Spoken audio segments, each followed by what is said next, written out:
Il est 13h sur Al-Oula. Bonjour et bienvenue dans ce premier rendez-vous d'information de la journée. Voici le sommaire. Le printemps s'installe sous le signe de la fraîcheur. Irrigué par les toutes dernières pluies, l'état végétatif des vergers augure d'une bonne saison agricole. Nous suivrons un reportage dans les champs de rosacées de Meknès.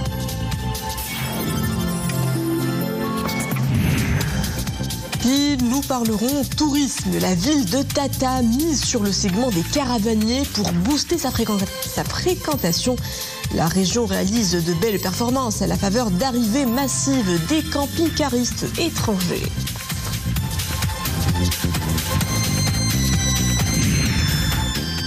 À suivre également une immersion dans un univers pictural hybride et inspirant. Des toiles de 12 artistes peintres célèbrent la femme et sont à l'honneur dans une exposition baptisée Empreinte féminine.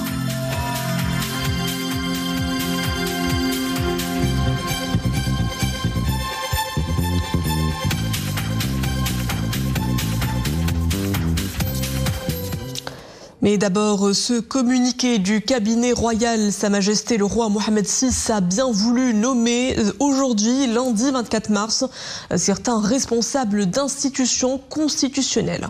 Il s'agit de M. Abdelkader Amara, président du Conseil économique, social et environnemental, M. Mohamed Ben Alilo, président de l'instance nationale de la probité, de la prévention et de la lutte contre la corruption, Monsieur Hassan Tariq, au poste de médiateur du royaume. Ces nominations s'inscrivent dans le cadre de la volonté de Sa Majesté le Roi de voir ces institutions accomplir les missions qui leur sont confiées par la Constitution du royaume, de raffermir le rôle dans la consécration des principes de la bonne gouvernance, de la consolidation de la démocratie participative et de la protection des droits et libertés.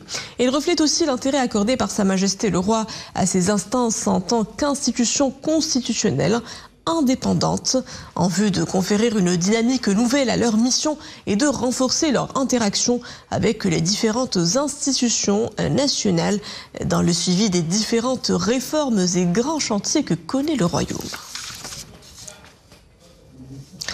Gardez vos parapluies de sortie, il va continuer à pleuvoir aujourd'hui et demain encore, notamment sur le Rif et le Moyen Atlas. L'épisode pluvieux nous a d'ailleurs bien accompagnés ces dernières 24 heures, avec 26 mm à Kenitra, 21 à Tanger, 18 mm à Ifrane, puis 16 à Taza et à Meknès. 15 mm enregistrés à Chefchaouen, 14 à Sidi Slimane et Titmelil, puis 13 du côté de Rabat, de Astat ou encore à Nador. Et l'hiver reprend ses droits sur la plupart de nos régions. Vous le voyez sur ces images de Wassim Amsoud, où sur les hauteurs du Rif, où le décor est plutôt neigeux. Entre 20 et 40 cm de flocons sont tombés la nuit d'hier sur les sommets de Jbel Tizi Ifri à Targhist.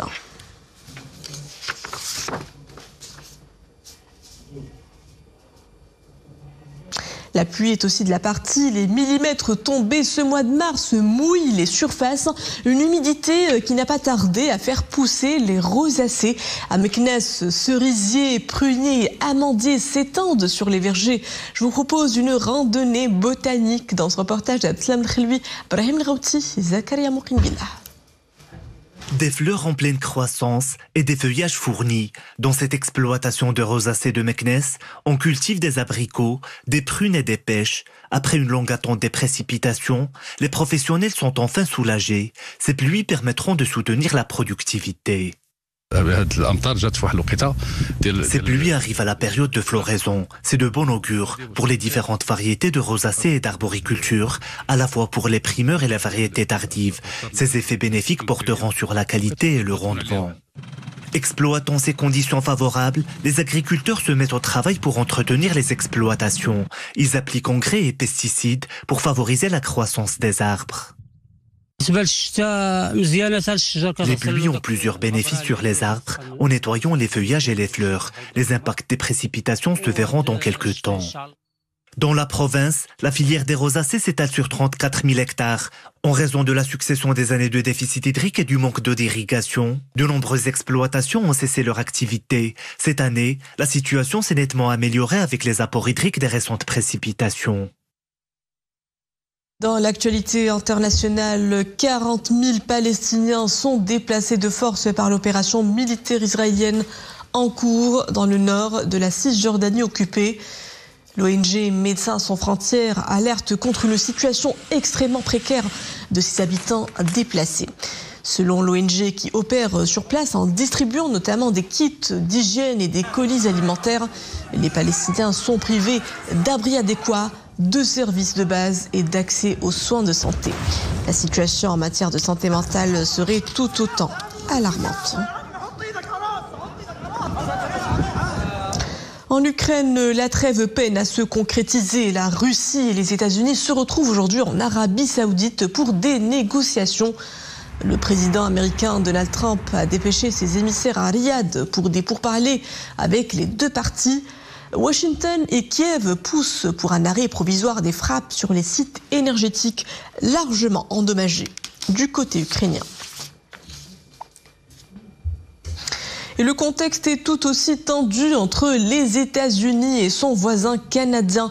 Un contexte qui pousse le nouveau Premier ministre Mark Carney à avancer de quelques mois.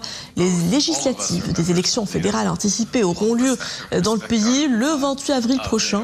5 semaines de bataille électorale sont à venir. Le scrutin mettra aux prises les deux grands partis canadiens, libéraux et conservateurs. Retour chez nous où les beaux jours reviennent et avec eux les envies d'escapade en pleine nature. Une des destinations farniente très prisées des touristes étrangers, Tata. Cette région du sud du royaume fait le plein des camping-caristes. Ces aires d'accueil entourées de paysages formidables offrent aux caravaniers un cadre idyllique de vie nomade. Elle connaît le lieu comme sa poche. Danielle est une habituée du camping Les Palmiers. C'est ici que cette touriste française passe le plus clair de son temps depuis maintenant 10 ans. Le choix de Tata comme destination de vacances est imposé naturellement à cette grande passionnée de nature et d'oasis. Ça fait 16 ans qu'on vient au Maroc, qu'on a bien visité, mais nous restons ici parce que c'est un endroit, et puis la ville est très agréable, on trouve de tout dans les commerces, les gens sont super gentils, les enfants nous disent bonjour, on est vraiment bien à Tata, vraiment bien accueillis. Comme Daniel, ils sont de plus en plus nombreux à poser bagages dans ce camping réservé aux caravaniers. La douceur de vivre, la gentillesse des locaux et les circuits de visite sont des atouts parmi bien d'autres. Il y a tellement de choses que je veux voir à Tata. Tata est un endroit qui est plein d'histoire, mais d'histoire, de la grande histoire. Donc, aussi bien quand on va voir les anciens Mellah, qu'on va à Jbaïr, qu'on va un peu partout. Tout autour de Tata, il y a plein de choses à découvrir. Le climat est très beau, les gens sont très sympathiques. Hier, nous avons fait une magnifique balade dans la Palmeraie. On est allé voir aussi avec la petite voiture les grottes de... je ne sais plus comment c'est. Messali, c'est ça, voilà. Non, c'est formidable, on reviendra d'ailleurs. C'est la première fois que nous venons à Tata et nous sommes absolument ravis. Nous avons eu un soleil éclatant, les gens sont tous gentils, très très serviables et on reviendra. La tendance du voyage nomade s'accélère en cette période. Sous les palmiers, les vacanciers ont tout ce qu'il faut. Les caravanes s'installent généralement à partir de janvier. C'est la haute saison jusqu'au mois d'avril. Les touristes viennent ici pour plusieurs raisons. Ils apprécient le climat, les gens, les oasis et la nature environnante. De bons ingrédients qui s'ajoutent au patrimoine historique de la région. Une région qui vaut tant les bras grands ouverts pour le plus serein des séjours. Page art à présent avec cette exposition collective d'art plastique. 12 artistes femmes d'expression et d'horizons divers côtoient leurs œuvres à Casablanca. Baptisée Empreinte féminine, l'exposition met en lumière des plumes débordantes de sensibilité. Avec en toile de fond la féminité. Mustafa Ouda, Léla Asli, le récit de Maria Ouad. Chacune son style et sa technique. Portrait réaliste pour les unes et inspiration pop art pour les autres. Au total, c'est toute une pléthore d'artistes peintres femmes qui donnent à voir la beauté et la précision de leur geste pictural. Il y a 15 artistes. C'est pour la plupart des artistes autodidactes. Il y en a beaucoup qui ont suivi des cours. Il y a des artistes qui viennent de milieux différents, qui ont des conditions différentes pour peindre, qui n'ont pas toutes les mêmes facilités. Et pourtant, l'art est toujours là et tout le monde peint et tout le monde fait de très belles choses.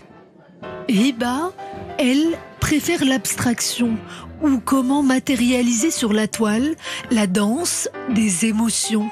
Avec ses tableaux incarnés, la toute jeune artiste est en train d'inscrire son empreinte dans le monde feutré de l'art. Hiba a 22 ans et elle pratique les arts plastiques depuis maintenant 4 ans. Au début, c'était une simple passion et aujourd'hui, elle en a fait son métier. Une exposition colorée, vivante et subtile, ode au jaillissement de la vie et à sa puissance créatrice. Place à la petite balle jaune avec cette qualification haut la main du Serbe Novak Djokovic au 8e de finale du Masters 1000 de Miami. Djokovic, ex-numéro 1 mondial, désormais numéro 5 du classement ATP, vient de s'offrir un nouveau record, celui du nombre de matchs gagnés en Masters 1000. En remportant ses 2 premiers tours, un palmarès qu'il entend bien étoffer avec une place en quart contre un adversaire un cran au-dessus, Lorenzo Musetti.